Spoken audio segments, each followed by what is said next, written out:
Imagine being invited to a private party where the room is filled with some of the most talented entertainers in the world. The lights are low, glasses are clinking, laughter fills the air, and every corner of the room has someone famous telling stories. The kind of night where legends relax because there are no cameras, no critics, and no pressure. Just music, friends, and pure talent. Now imagine that in that room sits a man who doesn't even look like he's trying. A cigarette casually resting between his fingers. A drink in his hand, his tie slightly loose. A half smile on his face like he already knows something everyone else is about to discover. That man was Dean Martin. Welcome back to the channel, and tonight we're diving into one of those stories that people in Hollywood whispered about for years. A night that started as a casual gathering and ended with everyone in the room realizing something unforgettable. The night Dean Martin outsang everyone at a private party. Before we get into it, I want you to imagine this with me. Picture the room. Dim lights, a small piano in the corner, glasses clinking softly. Some of the most famous voices in entertainment sitting around like it's just another evening. And then something happens that nobody expected.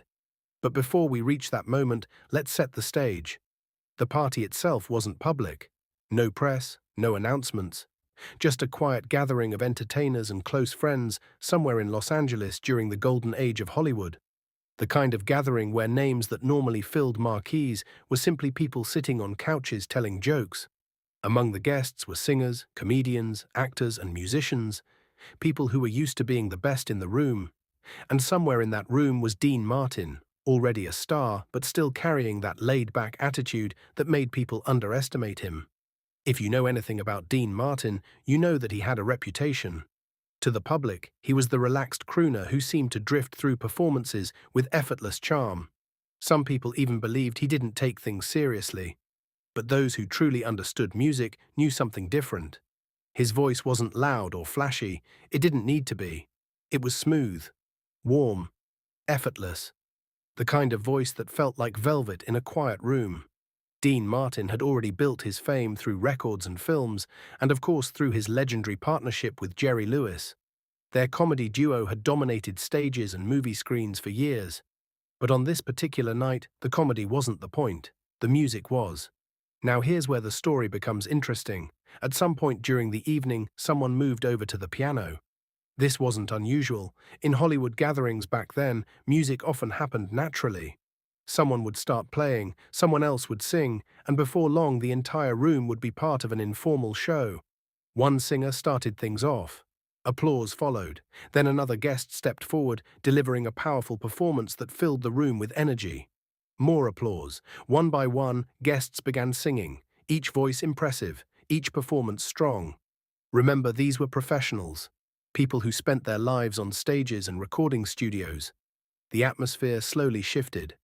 What started as casual fun turned into something else. A friendly competition. You know the kind. When talented people start quietly trying to outdo each other without actually saying it out loud. The room became quieter with each performance. People leaned forward. Glasses were set down on tables. Even the piano player began taking things more seriously. And through all of this, Dean Martin remained exactly where he was. Relaxed, watching, smiling.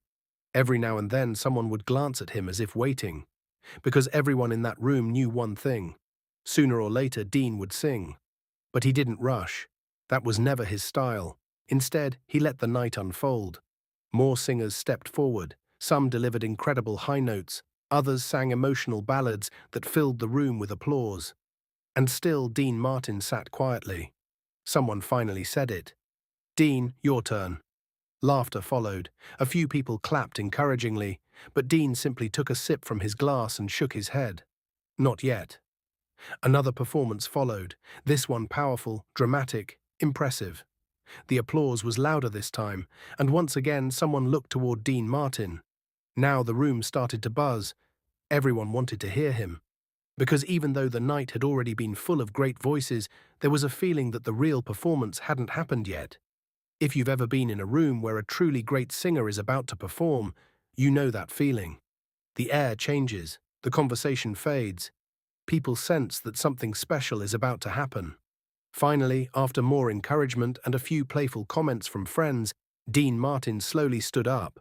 No dramatic entrance, no build-up. Just Dean walking calmly toward the piano. The room became silent. He adjusted his jacket slightly and leaned against the piano like he had done it 1,000 times before, which of course he had. Now think about this moment.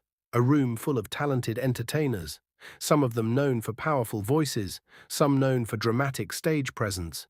And here comes Dean Martin, who looks like he's about to casually hum a tune. Someone at the piano asked what he wanted to sing. Dean shrugged. Anything. Laughter rippled through the room again, but then the piano began playing softly, and Dean Martin started singing. The first thing people noticed wasn't volume. It was control. His voice didn't try to dominate the room. Instead, it wrapped around it. Warm, smooth, confident. Every note felt natural, like he wasn't performing at all, like he was simply sharing a song with friends. Within seconds, the room fell completely silent. No clinking glasses, no whispers, just the sound of Dean Martin's voice floating through the air. The amazing part wasn't that he sang better than everyone else in a flashy way. It was that he made singing look effortless. While others had pushed their voices to impress the room, Dean Martin barely seemed to try. And yet every note landed perfectly. Every phrase carried emotion, every pause felt intentional. People in the room began exchanging looks, because they realized something. Dean Martin wasn't just singing, he was owning the moment.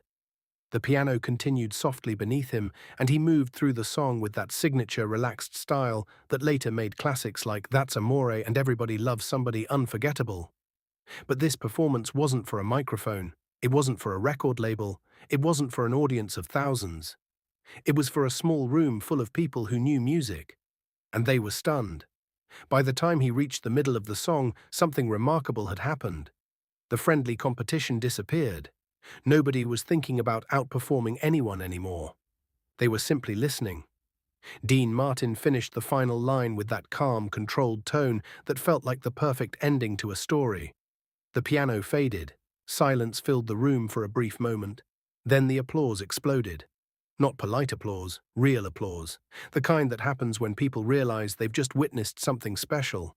Some guests stood up, others laughed in disbelief, a few simply shook their heads. Because they understood what had just happened. Dean Martin had walked into a room full of talented singers, and without even appearing to try, he had delivered the performance of the night. That's the magic of true talent. It doesn't need to shout, it simply arrives, and everyone recognizes it. Dean smiled, gave a small nod to the piano player, and walked back to his seat as if nothing unusual had happened. Someone jokingly said, "Well, that settles that." More laughter filled the room, but deep down, everyone knew the truth. The night belonged to Dean Martin, and stories like this are part of what turned him into a legend of entertainment history. Because moments like that didn't happen on stage under bright lights. They happened quietly, in rooms full of people who truly understood talent.